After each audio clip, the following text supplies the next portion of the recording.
Sr. Presidente, boa tarde. Muito obrigado por nos conceder esta entrevista e bem-vindo à conversa com o SEM+. Esta é uma conversa de balanço de mandato, este é o seu segundo. Vamos tentar perceber aqui os dossiês principais destes 4 anos, também perceber algumas mudanças entre o primeiro e o segundo mandato, mas antes vamos perceber melhor quem é o Presidente da Câmara do Seixal, Joaquim Santos. O Presidente não é daqui, é alentejano. Verdade.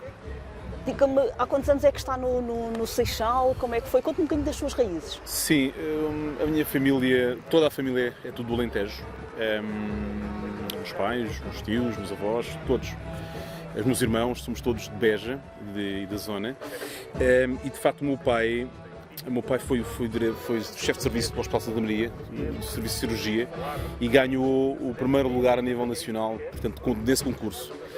E então viemos para a Margem Sul e, portanto, fazemos parte de todo aquele povo aqui do Seixal, dos 170 mil. Há uma grande parte que não é natural do Seixal. Não é natural do E Seixal. eu faço parte desse contingente de alentejanos que vieram à procura de uma vida melhor e à procura de oportunidades, e por isso... E que raízes é que já criou aqui no Seixal? Bom, o meu filho é de Pai Pires, a minha filha é de Fernão Ferro, eu moro em Fernão Ferro agora. Por isso a minha família já é do Concelho de Seixal. É caro viver no Seixal? Olha, eu tenho ideia que não. Para já, comparativamente com outros municípios, temos preços das habitações um bocadinho menores, mas também quero dizer que na água, saneamento e resíduos, somos os mais baratos, toda a área metropolitana. O que já ajuda? O que já ajuda, e mesmo no IMI, nós temos reduzido o IMI há 6 anos consecutivos que reduzimos, e o nosso objetivo é chegar aos mínimos no próximo mandato. Portanto, dizer que nós fazemos a nossa parte para termos um concelho não só apelativo, acolhedor, mas também com um menor custo de vida. Estamos aqui num local, mais um local que é um ex-libris do Concelho do Seixal, e que transmite imensa paz e tranquilidade. Mas eu sei que o Presidente vai buscar essa paz e tranquilidade e sapiência ao desporto, em particular às artes marciais. Sim, é verdade, eu fui praticante desde os 16 anos até aos 23 de forma consistente. Cheguei a ser atleta federal de Kung Fu e de facto foi nas artes marciais que aprendi muitos aspectos que hoje utilizo. Não só a calma para enfrentar as situações mais difíceis, mas também o rigor, a disciplina, o respeito pelo próximo, o respeito pelo adversário, a equipa tem que funcionar. Foram princípios muito interessantes que as artes marciais me transmitiram e hoje, infelizmente, não tenho o tempo necessário para me dedicar a essa prática, mas de vez em quando ainda vou fazendo umas formas, que são os katas, ainda vou fazendo umas formas, ainda vou fazendo umas técnicas. E utiliza essa sapiência, por exemplo, para se defender dos adversários? Sim, apesar de às vezes eu sou um bocadinho agressivo com os meus adversários, do ponto de vista político, claro, do ponto de vista político, mas essencialmente para o dia-a-dia, para o trabalho, o rigor, a disciplina que existe, também a equipa, a construção da equipa, puxar pela equipa, tudo isso são princípios que vieram das artes marciais e que fizeram também, foi mais uma das componentes que me fizeram enquanto pessoa. Sr. Presidente, estamos aqui no Parque Urbano do Seixal, este magnífico espaço. Dá a ideia que é uma das suas obras emblemáticas e, por outro lado, encaixa-se naquilo que foi sempre uma das promessas do Presidente Joaquim Santos, da valorização do espaço público, mesmo aqui frente à zona ribeirinha, de onde também gostaríamos de saber os projetos que estão em desenvolvimento e aqueles que já foram efetivamente concretizados. Muito bem. Assim é, o nosso Plano Diretor Municipal de 2015, uma das grandes alterações que teve relativamente ao anterior, 93, foi na alocação de mais espaços verdes e espaços naturais, em detrimento de expansão urbana, e por isso temos feito uma grande aposta naquilo que são a valorização desses espaços e também a sua transformação para aproveitamento e de uso da população. É o caso aqui do Parque Urbano do Seixal. Aqui no Alto Dona Ana, na antiga fábrica da Mundete, era uma zona que já cá estava, com certeza, há muitos séculos, mas que agora conheceu esta transformação, primeiro como parque natural e agora com um conjunto de equipamentos para as crianças, que o transformou com a vista que tem, o enquadramento espetacular sobre a Baía do Seixal e sobre Lisboa, um dos melhores parques, de certeza, de toda a área metropolitana. E tal como este, temos também outro parque que começou já, é o Parque Metropolitano da Biodiversidade. Que é recente, é deste ano, não é? Sim, a obra começou agora há dois meses. A primeira fase tem 7 hectares e, à medida que irá evoluir um outro processo de urbanização, nós iremos recebendo terrenos em redor desta primeira fase até atingirmos os 400 hectares. Será o segundo maior parque da área metropolitana de Lisboa, o que configurará também um grande pulmão verde que teremos no nosso município. Estamos também em contactos com o município de Sesimbra, porque a parte do Seixal portanto, faz fronteira com Sesimbra, com a herdade da Postiça, e estamos a ver com Sesimbra também que eles possam também ter um parque que dê, da área deles, que dê continuidade a toda a grande mancha florestal e verde que vamos ter, no sentido de conseguirmos ter mais espaços verdes, porque de facto a qualidade de vida que nós queremos para a nossa população passa muito também pela utilização e pela requalificação de espaços como este. Relativamente à requalificação da zona ribeirinha, que tem sido também uma das suas bases da carteira das políticas, para o fruto e nomeadamente para a atração turística, que balanço podemos fazer sobre essa área de atuação? É um balanço muito positivo. Para já dizer-lhe que o Seixal, ao contrário talvez de outras localidades, não tem propriamente uma centralidade, não há assim uma verdadeira praça, não é, da cidade. E por isso a nossa praça é a Baía do Seixal, com 500 hectares. Temos de um lado a Amora, a Rentela, o Seixal, atrás Paipires, Fronferro e Corroios. É a nossa baía que é a grande praça do município e em torno dela temos conseguido fazer um conjunto de requalificações e de investimentos para conseguir dotá-la dessa centralidade. E tal como já no passado foi daqui que foram construídas as caravelas, que depois foram aparelhadas em Lisboa e partiram para os descobrimentos, também a partir da Baía do Seixal se possa construir uma qualidade de vida, um conjunto de atividades também turísticas, de restauração, de lazer, turismo, que possam de facto também acrescentar aqui à nossa região metropolitana. E continua a sentir-se essa atração sem dúvida, deixe-me dizer, ontem vim jantar com uns amigos aqui ao restaurante Sem Peneiras, aqui no início da Rua Paiva Coelho. Que eu também conheço e é ótimo. É ótimo, da chefe Dina. Escuto, uma animação fantástica no Seixal, pessoas de várias nacionalidades a passar. Por isso, sedantes as pessoas aqui da região de Lisboa iam a Setúbal, iam a Sesimbra, iam à Costa, agora também vêm ao Seixal.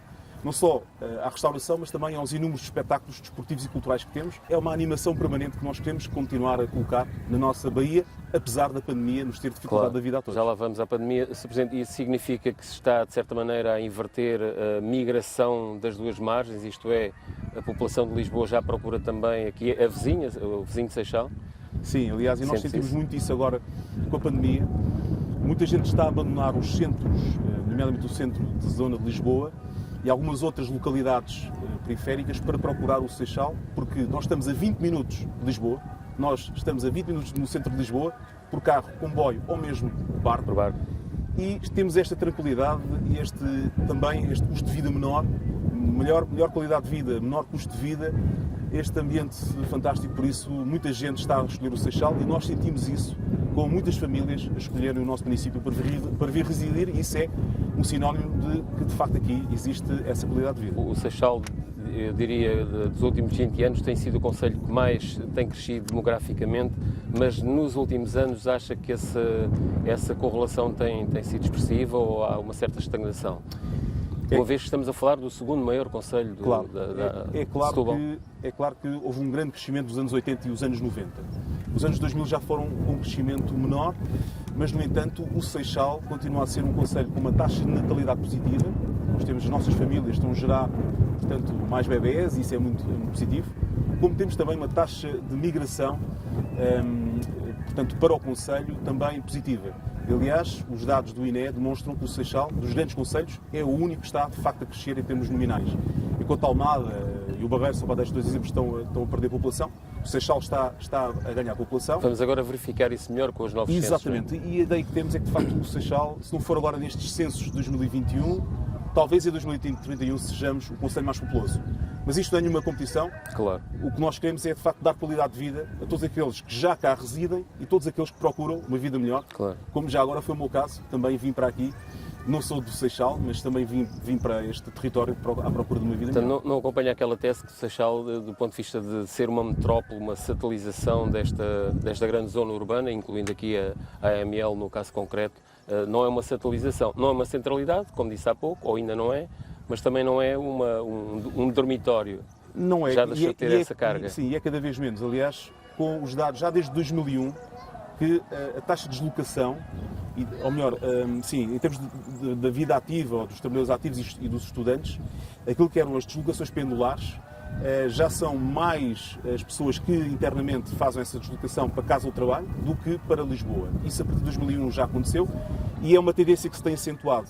E agora também com a pandemia e o teletrabalho e estas novas formas agora de trabalhar à distância, estamos em querer cada vez mais as pessoas fixar-se-ão mais nos territórios em vez de fazerem estas deslocações pendulares com o Conselho de Lisboa. Mas, Sr. Presidente, a maior fixação possível de atingir é com a criação de emprego. Eu sei que há aí algumas novidades do ponto de vista da localização de empresas, o projeto Ovion, penso que queria, aliás, saber como é que ele está do ponto de vista da sua implantação, mas, portanto, nessa área do emprego, que é fundamental para as populações se poderem fixar, o que é que de novidades nos trouxe este seu mandato? Bem, eu há pouco falei do Plano Diretor Municipal sobre as áreas verdes, o crescimento que teve e também nas áreas de atividades económicas, este Plano Diretor Municipal de 2015 também, comparativamente com o de 93, também fez crescer em 10% essas áreas. Porquê? Porque para nós o município precisa ter emprego, como disse, e bem, para que as pessoas se fixem e possam, claro, trabalhar, mas também viver com melhores condições.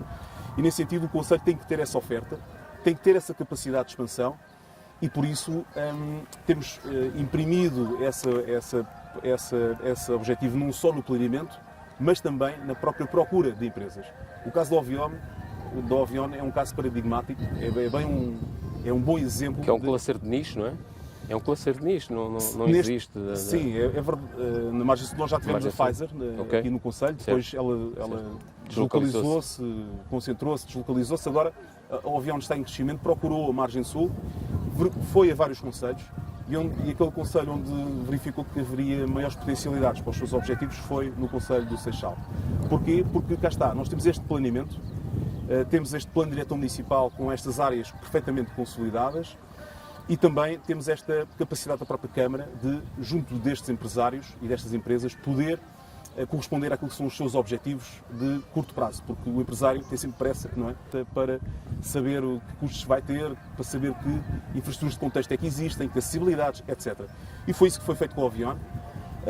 Neste momento estamos numa fase já de contrato de urbanização, ou seja, já está, eu diria, pré-aprovado o loteamento da primeira fase da fábrica que vai nascer. Estamos agora na última fase do contrato de urbanização para a seguir se emitir então a licença de construção e as obras começarem. É um projeto que já não vai falhar.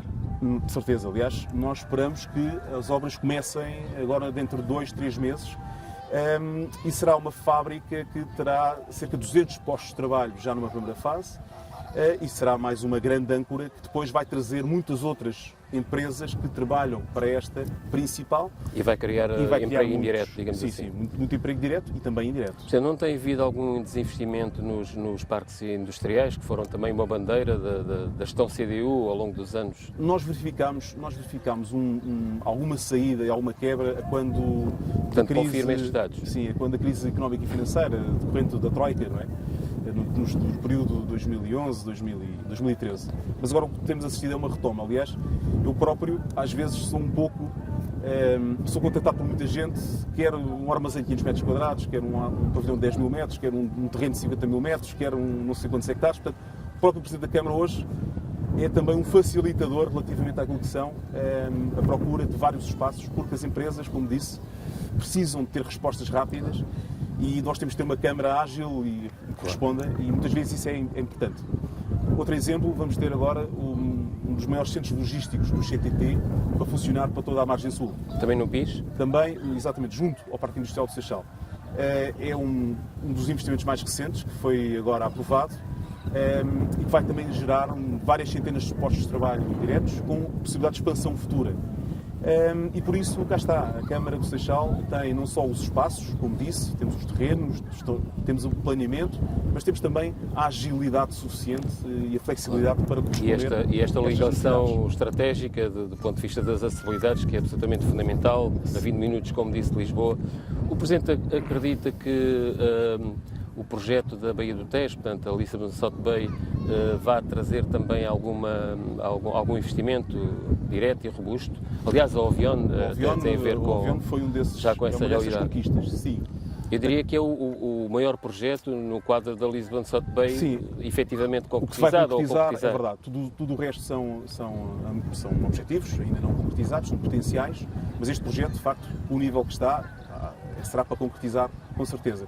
Nós temos depois uma outra área, para além desta, da zona da siderurgia, há uma zona, que é a zona central da Amora, entre a A2 e a A33, que tem um nome que é o nome comercial que o promotor lançou, que é o Silk Road de Lisboa, que é a Rota da Seda, projeto de Lisboa, com 100 hectares de área de atividade económica, e nós estamos a crer que poderá ser o futuro parque tecnológico da região sul. Está em crer ou já há alguma noção? Estou a crer porquê? Porque existe vontade do promotor, existe já um projeto, que, aliás, do ponto de vista até do planeamento, está já numa fase última. Estamos a finalizar o estudo conjunto de toda esta área de 110 hectares, e agora há de se entrar numa fase de procura de empresas, não é? De âncoras e depois de outras empresas. A região sul precisa ter também este desenvolvimento, este espaço. O Seixal tem este espaço e dentro de um ano estará pronto para ser urbanizado. Por isso, mais empresas virão, e o que nós pretendemos é que, de facto, consigamos aqui alocar empresas tecnológicas e que consigam trazer não só emprego, mas também inovação, que é, de facto, temos a noção que é decisivo para o próximo futuro. Já agora, no quadro da Amora, a American Saucer já concretizou alguma das suas intenções relativamente ao clube ou Está a falar antiga SAD do Amora, exatamente. Havia aí um pressuposto de venda do empresário moçambicano, julgo eu. Pois, eu conheci o anterior empresário, tive agora contacto recente com esses novos empresários, mas eu diria que a SAD do Amora, a única coisa que trará é eles investem na equipa, não é? Certo. Não investem em mais nada. Certo. Aliás, quem investiu os 2,5 milhões de euros para fazer o centro de treinos do Amora foi a Câmara Municipal, não é?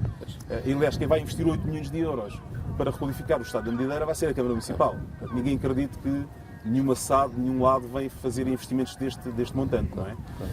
Portanto, aqui, de facto, há uma aposta da Câmara, não só na requalificação dos equipamentos do Amora, mas também, estamos aqui ao lado do Estádio do Bravo, que foi requalificado com 2 campos, é um excelente estádio. Que são 2 clubes emblemáticos do concelho e da região. E não tenho nenhuma dúvida que o Amora e o Seixal, com a dinâmica que têm, com a dinâmica na formação, serão, dentro de poucos anos também, grandes embaixadores da região de Setúbal em termos do futebol. Por isso, esta nossa também aposta nestes 2 clubes e, claro, em todos os outros. Presidente, ainda nesta área, digamos, do investimento e da capacidade que nós, região e o Concelho de Seixal em concreto, tem para atrair empresas, este problema da NUTS, pela qual o senhor e muitos dos seus, eu diria quase a totalidade dos autarcas da região se têm batido, acredita ser possível, com estas nuances todas, nós dois sabemos o que estamos a falar, mas para o público em geral é que a região é considerada, está numa zona rica e é uma região mais pobre. E, portanto, segundo os números, estamos a perder 2.000 milhões de euros em quadro comunitário de apoio. Para já aqui uma questão que temos que perceber quem é que tirou o NUC 3 da Província de Setúbal, não é? Foi o governo do PSD, do CDS, do Passos Coelho e Miguel Relvas. Foram ambos que tiraram as juntas de freguesia, acabaram com o NUC 3, como se isso tivesse trazido alguma mais-valia. E agora estamos a ver, não é? Quase 10 anos depois, os malefícios, portanto, dessas decisões que foram tomadas. Mas também vemos outra coisa, é que os governos do PS também não resolveram. E só agora, porque vai haver eleições autárquicas, é que parece que, portanto, estão preocupados com esta situação. Presidente, mas deixe-me dizer, não é estranho para os autarcas de uns partidos e de outros partidos que fosse uma associação industrial, uma associação, não, veja, nós próprios, digamos, a adiantar e a colocar o problema em cima da mesa? A I7 só teve alguma visibilidade agora mais recente, mas nós, os municípios, e através da Ação Municípios da região de Setúbal, mesmo o Conselho Metropolitano de Lisboa, já tinha feito falar com o CCDR, com os ministros, com os secretários de Estado, para retomar a NUC 3 e nunca houve vontade política. Eu quero lhe dizer, só agora, há poucos meses, é que parece que há uma conjugação de vontade da parte e do Governo só agora mais recentemente. Sim, Primeiro anteciparam-se os deputados do PS e só agora o Governo do PS é que veio dizer que sim, senhor, que já estava de acordo. Veja, que são 10 anos perdidos de quadros comunitários e de fundos que podiam vir para a região e que não vieram por responsabilidade política. Eu vou dizer, do PS e do PSD, porque da parte da CDU nós sempre defendemos o Manuto 3 para a região de Setúbal e também sempre defendemos que as regiões que têm menos PIB per capita têm que haver mais investimento para corrigir essa diferença. Agora a NUTS 3 não venha a resolver grande coisa, a NUTS 2 Mas é que sem a vai... NUT 3 é que, também não chegamos à NUT 2. Portanto, primeiro precisamos ganhar a NUT 3 novamente e depois a seguir temos de fazer uma discussão sobre a NUT 2 ou então uma zona chamada zona de convergência, que é uma possibilidade que pode acontecer dentro da NUT 2, área metropolitana, como a NUT 3 de Setúbal, poder haver uma subvenção específica para a região de Setúbal. Mas essa é uma questão que nós já colocamos há muitos anos, mas que agora, felizmente, outros se juntaram e eu diria ainda bem, e agora há que concretizar. Não é? Portanto, acredita que seja possível, antes do próximo, Eu espero que sim, espero que não seja só para as eleições autárquicas, espero que isso depois, essa vontade se mantenha. Não é? Sr. Presidente, em relação ao PRR, que é outra forma do Distrito e o Seixal angariarem aqui valores robustos, substantivos, houve alguma negociação com a Câmara Municipal? Há projetos que estão já plasmados nesse documento? Olha, com a Câmara Municipal não houve Tirando o Hospital do Seixal, sim, mas não houve qualquer negociação. Eu quero dizer que este processo do PRR revela uma vez mais uma decisão muito centralizada relativamente a estas matérias. Até porque a própria área metropolitana, claro que houve alguma auscultação, nós enviámos eu diria, o caderno de encargos, chamemos assim, não é? Sobre investimentos como o Hospital de Seixal, o Metsul do Tejo, a alternativa à Nacional 10 com o Ponte Seixal Barreiro, mais embarcações fluviais, etc. Mas muito pouca coisa foi introduzida neste PRR. O que é que foi introduzido para o Conselho? Bom, o hospital, só a parte do equipamento, certo. Não está a parte de construção, não sabemos como é que será. O Metsul do Tejo não foi sequer considerado, o que é para nós inacreditável. E também a Ponte Seixal Barreiro também não foi colocada com a ligação, digamos, rodoviária. Ia perguntar isso. Exatamente, entre o fogueteiro, já vou dizer entre o fogueteiro e Barreiro, não é? Portanto, que é uma necessidade tremenda para corrigir, digamos assim.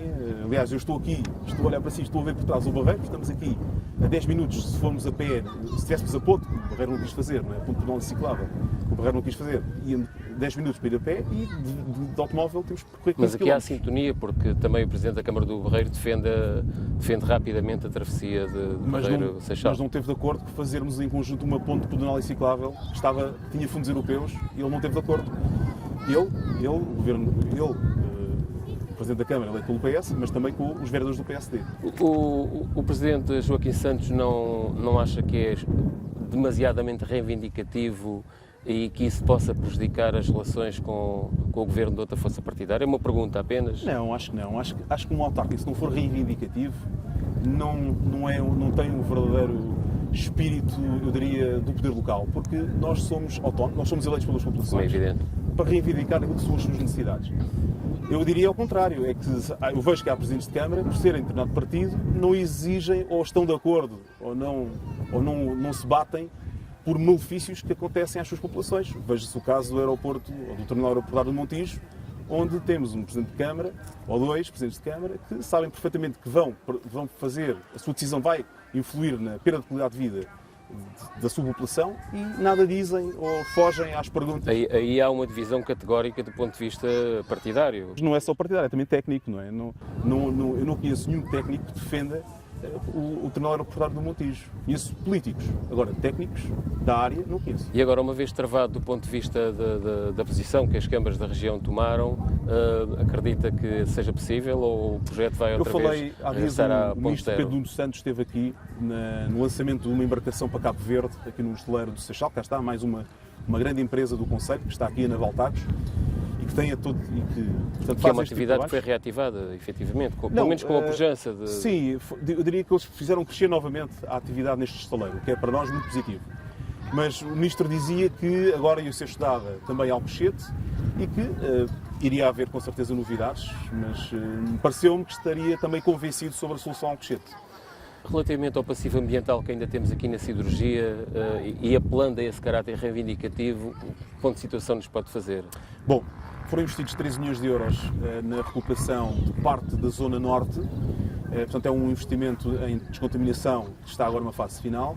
Falta agora uma parte central e falta também o Rio Coina. Pronto, o Rio Coina tem uma parte, tem o território de Seixal, o território do Barreiro, tem a administração do Porto de Lisboa, e nós ainda temos depois mais uma zona que é a Lagoa da Palmeira, que faz, portanto, que é um pequeno braço do Rio Coina, onde precisa também dessa descontaminação. Por isso vamos continuar com a Baía do Tejo, que é quem administra os territórios, junto do Governo, a ver se existem fundos, não é? E a reivindicar mais fundos para ir fazer esta descontaminação. Ela tem vindo a acontecer, não com o ritmo que nós queríamos, mas cá está. Às vezes, portanto, é melhor devagar do que parado. Desde que as coisas se concretizem, efetivamente. Exatamente. Temos é que continuar a descontaminar e é isso que está a acontecer. Outra questão que o tem preocupado, eu sei, porque nós temos acompanhado, mas que continua por resolver, é a Fal de Seixas, o chamado Sim. bairro da Jamaica, com o realojamento que parece que está a passo de caracol. Quais são as razões para que isto suceda? Bom, é assim, nós temos um protocolo do Governo onde a Câmara investia 60% do investimento e o Governo 40%. Foi assim que fizemos a primeira fase, realojámos 180 pessoas. Agora, para a segunda fase, o que é que aconteceu? Aconteceu que o preço da habitação disparou. E aquilo que era 60% para a Câmara passou a 80%. O que era 40% para o Governo passou a 20%. O processo está completamente desequilibrado, não é possível nós garantirmos esse maior nível de financiamento. Então, aquilo que vimos é que o Governo é que vai haver uma antecipação do PRR para a da habitação e que vão alocar fundos para Val de Seixas. Por isso, nós temos tido reuniões com o Secretário de Estado, já tivemos 3 reuniões agora nos últimos meses. Estamos à espera que seria neste mês de junho, que ainda não terminou, portanto, vamos ver, não é? Faltam poucos dias. Iria sair uma portaria que iria alocar fundos para este processo, mas também iria fazer uma outra coisa, era flexibilizar a aquisição das casas. É que no modelo tradicional, quando eu chego ao fim do processo, já se vendeu a casa quase há um ano. Okay? Portanto, é preciso desburocratizar, é preciso flexibilizar a aquisição e o Governo, no contacto que fez connosco, está a tratar destes dois movimentos. Por um lado, o movimento financeiro, por outro, o de flexibilização da aquisição. Já será um pacote para o próximo mandato, caso o senhor seja reeleito? Eu gostava muito que ainda fosse até às eleições que conseguíssemos, porque era demonstrativo do nosso empenho e da nossa capacidade. Porque nós, assim que isto estiver desbloqueado, rapidamente iremos iniciar a operação. Muito sinteticamente, consegue diferenciar aquilo que foi o seu primeiro mandato para o segundo mandato? Sim. Sinteticamente? Sim, eu diria que foi um mandato mais de concretização. Porque o primeiro mandato foi um mandato muito de lançamento de projetos e os projetos na administração pública, concursos, adjudicações, Tribunal de Contas, consignações, inícios de obra, demoram sempre muito tempo e, de facto, este segundo mandato está a ser muito mais de concretização. Mas também é embora verdade... o Presidente Joaquim Santos tenha tido a continuidade do seu antecessor, É verdade, mas não se esqueça que nós saímos de uma situação em 2012, não é? No início do meu mandato, foi em 2013, uma situação difícil, com a Troika, de recuperação das finanças da Câmara, não é? Nós, por exemplo, comparativamente, só para lhe dar a ideia, tínhamos uma dívida de 105 milhões de euros em 2012 e agora temos 28 milhões de euros no final de 2020, não é? Ainda assim, Presidente, como sabe, é das câmaras um pouco mais endividadas da mas região. Veja, tem que pensar em que a Câmara do Seixal tem um orçamento, tem uma receita anual de 100 milhões de euros. Por isso é essa comparação que tem que fazer. Portanto, o que está a dizer é que essa dívida é investimento. Tem sido investimento. A nossa dívida é paga em menos de um ano. Quem dera a todos os portugueses que a dívida que têm ao banco fosse paga com o salário que têm durante um ano, não é? Por isso é preciso colocar a dívida de acordo com o rendimento dos municípios. E no nosso caso, aliás... E há capacidade de endividamento ainda? E era isso que eu gostava de dizer, é que de facto o Seixal, nestes últimos 4 anos, conseguimos ainda ter maior capacidade de investimento. Aliás, basta ver, falou há pouco do Amora, nós estamos a fazer um centro náutico ao lado do Estado da Mediadeira, um investimento de 3,5 milhões de euros, um centro náutico com 2 clubes náuticos. Estamos a fazer um pavilhão também na Amora, o pavilhão municipal Cidade da Amora, um investimento de 1,5 milhão de euros com um clube de voleibol. Estamos também a fazer um complexo desportivo em Santa Marta do Pinhal, com um clube também de Corroios, o valor de praticamente 2 milhões de euros. E temos feito outros investimentos em parceria, e isso é demonstrativo que a Câmara tem capacidade de investimento para poder resolver os problemas da população. Tem um número que nos possa dar sobre a taxa de execução deste quadro comunitário de apoio, do 2020? É assim, nós agora estamos talvez nos 50% daquilo que era os nossos objetivos, sim, 50%. A pandemia teve aqui alguma influência? Ao fim e ao cabo tivemos um terço... Sim, a pandemia teve influência, mas eu diria que, para além da pandemia, o problema é de facto os processos demoram muito tempo, são muito burocratizados. E esse é um dos principais problemas que tem que ser resolvido. A administração pública tem meios, tem que os colocar ao serviço das populações, não pode demorar 2 anos até isso acontecer. Claro. E normalmente é isso que acontece. Mas deixe-me dizer que sobre o nosso programa eleitoral e o nosso compromisso, nós temos mais de 90% executado neste momento e fizemos muito mais intervenções e muito mais obras que estavam previstas. Por isso foi um mandato, eu diria, diferente do anterior, com mais concretização, mas também porque tivemos maior capacidade de investimento. Sr. Estamos mesmo a acabar a nossa entrevista. Queria só evidenciar o seu sentimento em relação ao facto de ter perdido a maioria há 4 anos atrás.